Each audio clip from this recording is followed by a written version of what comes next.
इस लेक्चर में हम देखेंगे डिलीट स्टेटमेंट क्या काम करती है। जैसा कि इसके नाम से ही जाहिर है कि ये statement is use to delete rows in a table.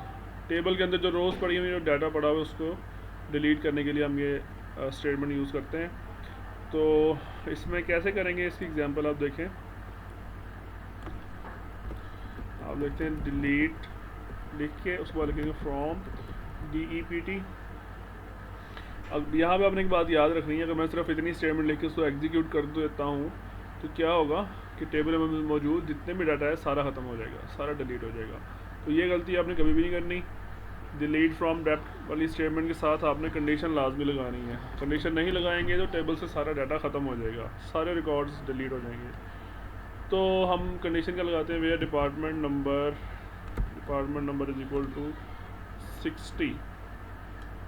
Simple है कि डिपार्टमेंट के टेबल में जाओ और वहाँ से वो वाली रो या रोज़ डिलीट कर दो जिसका डिपार्टमेंट नंबर 60 है। तो आपके ख्याल में ये वाली रो डिलीट होनी चाहिए।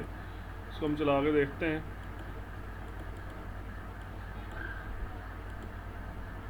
One row affected.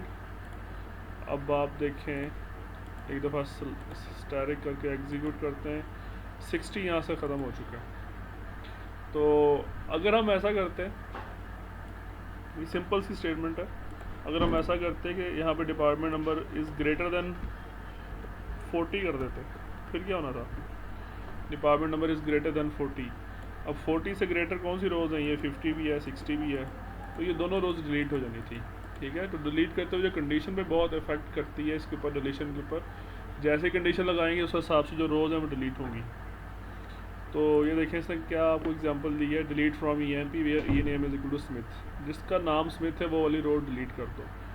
और अगर आप सारी रोज़ डिलीट करना चाहते हैं तो आप सिंपल ये लिखें, डिलीट फ्रॉम टेबल का नाम, जैसे example the delete from EMP। इससे क्या होगा, सारी की सारी रोज़ डिलीट हो जाएंगी, टेबल खाली हो जाएगा। तो होपफुली आपको ये डिलीट स्टेटमेंट समझ आई होगी। अगर ना समझ आई हो तो मुझसे क्वेश्चन कर सकते हैं।